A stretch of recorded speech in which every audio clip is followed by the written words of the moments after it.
El camino del reino. Chaclacayo, Lima, Perú, cuarta semana de Cuaresma, viernes 1 de abril del 2022.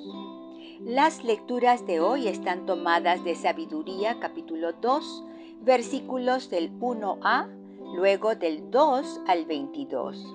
Salmo 34, entre paréntesis 33, versículos del 17 al 21 y verso 23. Juan capítulo 7, versículos del 1 al 2, versículo 10 y del 25 al 30. El tema de hoy: Jesús no se esconde de nadie. Queridos amigos de la palabra de Dios, les deseo un feliz y bendecido mes de abril. Sí, ya estamos en abril, cuarto mes del año. Hoy la palabra nos va a cuestionar si estamos o no obedeciendo la voluntad de Dios a como dé lugar y a pesar de las circunstancias. La primera lectura de la sabiduría parece una profecía de la pasión de Jesucristo, dicha alrededor del siglo I a.C. El Evangelio nos ayuda a aprender la obediencia de Jesús, quien, aunque lo querían matar, Él cumpliría la voluntad de Dios a como dé lugar. Escuchemos la primera lectura del libro de la Sabiduría, capítulo 2, versículos 1a y del 2 al 22. Se dijeron los impíos, razonando equivocadamente: acechemos al justo, que nos resulta incómodo, se opone a nuestras acciones, nos echa en cara las faltas contra la ley, nos reprende las faltas contra la educación que nos dieron, declara que conoce a Dios y dice que Él es el Hijo del Señor.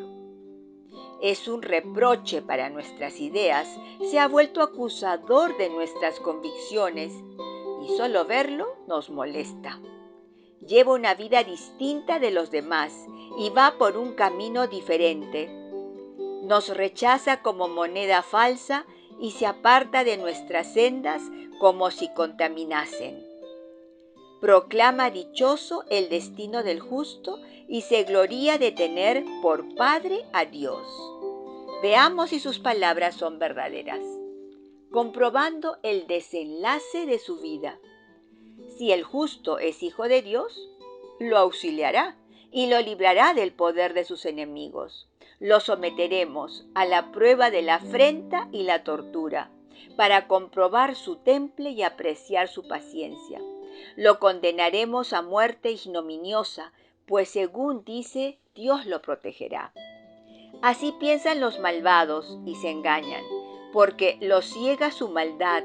No conocen los secretos de Dios. No esperan el premio de la virtud ni valoran el galardón de una vida intachable. Palabra de Dios, te alabamos, Señor.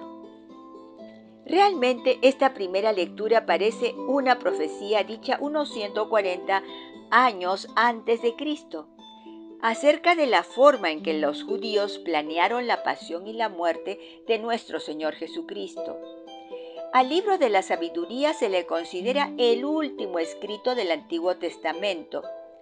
Fue escrito en griego, aunque los recursos literarios proceden tanto de la cultura hebrea como de la griega.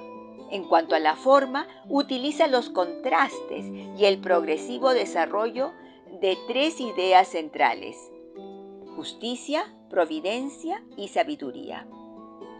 A mí me impacta el razonamiento de los que complotan contra el hombre justo, el que representa a Jesucristo. Escuchen los verbos que dirigen al hombre justo, que son un eco de lo que hizo Jesús con los escribas, fariseos, saduceos y maestros de la ley. Los verbos son los siguientes: acechemos, o sea, acechan al justo. Les resulta incómodo porque se opone a, les echa en cara cosas, los reprende, dice, para él es un reproche y se ha vuelto un acusador. ¿Y cómo se identifican con los sentimientos de los que se oponían a Jesús?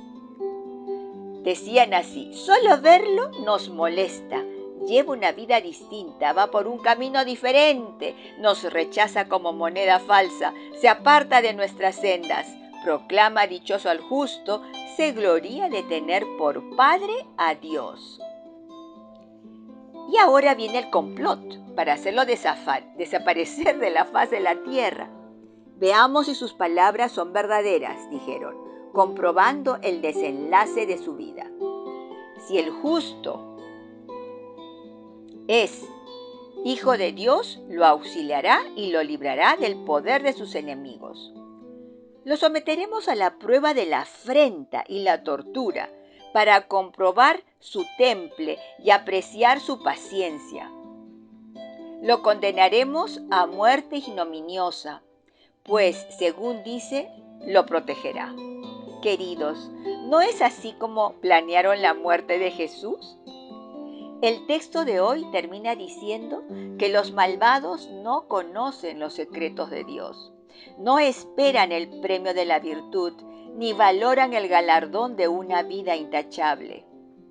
Bueno, aquí hay una lección espiritual. Dios premia con un galardón al justo, cuya vida es intachable. ¡Aleluya! Esforcémonos para vivir una vida así. Amén. Oremos con el Salmo responsorial 34, entre paréntesis 33. El responsorial es: el Señor está cerca de los atribulados. El Señor se enfrenta con los malhechores para borrar de la tierra su memoria. Cuando uno grita, el Señor lo escucha y lo libra de sus angustias. Respondemos: el Señor está cerca de los atribulados.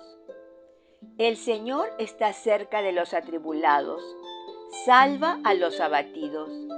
Aunque el justo sufra muchos males, de todos los librará el Señor.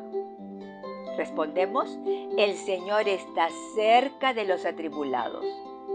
Él cuida de todos sus huesos y ni uno solo se quebrará. El Señor redime a sus siervos. No será castigado quien se acoge a Él. Respondemos: el Señor está cerca de los atribulados. Lectura del Santo Evangelio según San Juan, capítulo 7, versículos del 1 al 2, verso 10 y versos del 25 al 30. Respondemos: gloria a ti, Señor. En aquel tiempo recorría Jesús la Galilea, pues no quería andar por Judea, porque los judíos trataban de matarlo. Se acercaba la fiesta judía de las tiendas. Después que sus parientes marcharon a la fiesta, entonces subió él también, no abiertamente, sino a escondidas.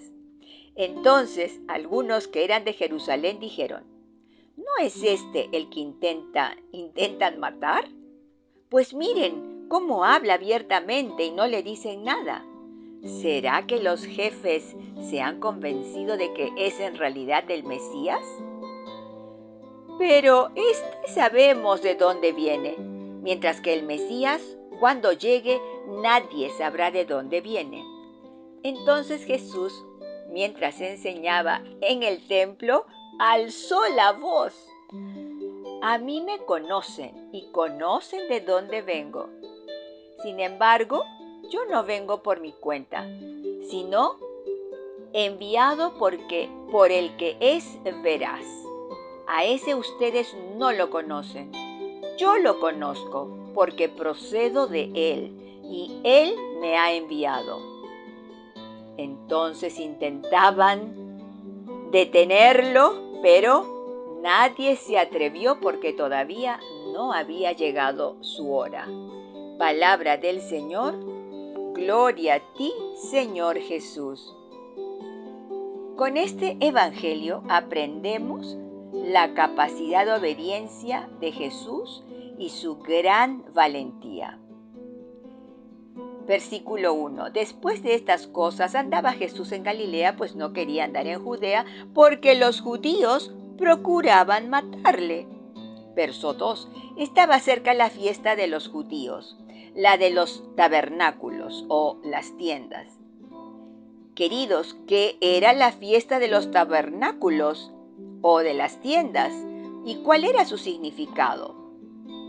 La fiesta de Sukkot en hebreo o fiesta de los tabernáculos, traducida también como fiesta de las tiendas en el sentido de las carpas, es la tercera festividad del mes hebreo de Tishrei y una de las más importantes en el calendario judío. Sukkot tiene una duración de 7 días, del 15 al 21 del mes hebreo del Tishrei. Entre el 5 y 6 de octubre en el calendario gregoriano. Estas cabañas, Sukkot o tiendas, conmemoran las viviendas temporales y portátiles en las que los judíos vivieron durante su estancia de 40 años en el desierto, tras la liberación de la esclavitud en Egipto. Continuemos con el texto del Evangelio, verso 10. Pero después que sus hermanos habían subido, entonces él también subió a la fiesta, no abiertamente, sino como en secreto. ¿Se imaginan al Hijo de Dios yendo a Jerusalén como en secreto? Increíble. Pero algunos lo reconocieron. Decían entonces unos de Jerusalén: ¿no es este a quien buscan para matarle? Pues mirad, habla públicamente y no le dicen nada. Pero este sabemos de dónde es, mas cuando venga el Cristo nadie sabrá de dónde viene. Bueno, sí sabían de dónde venía Jesús, pero no lo aceptaron como el Mesías. Verso 28. Jesús entonces, enseñando en el templo. ¿Cómo? ¿Qué? ¿Enseñando en el templo? Jesús es tan valiente. Jesús a estas alturas ya no le importaba que lo mataran los judíos, sino que lo único que le importaba era cumplir con la voluntad de aquel que lo había enviado. Jesús no se esconde de nadie. Aunque lo quisieran matar, él prefería cumplir con la misión que Dios le había encomendado. ¿Y nosotros? ¿Haríamos lo mismo? Y no contento con enseñar, alzó la voz y dijo: a mí me conocéis y sabéis de dónde soy. Y no he venido de mí mismo, pero el que me envió es verdadero, a quien vosotros no conocéis. Pero yo le conozco, porque de él procedo, y él me envió. ¡Wow! ¡Ay, no! No pudo con su genio nuestro Jesús y afirmó su filiación con Dios su Padre. Esto nos enseña algo maravilloso. Ser capaces de afirmar que por medio de Jesús hemos sido hechos hijos de Dios.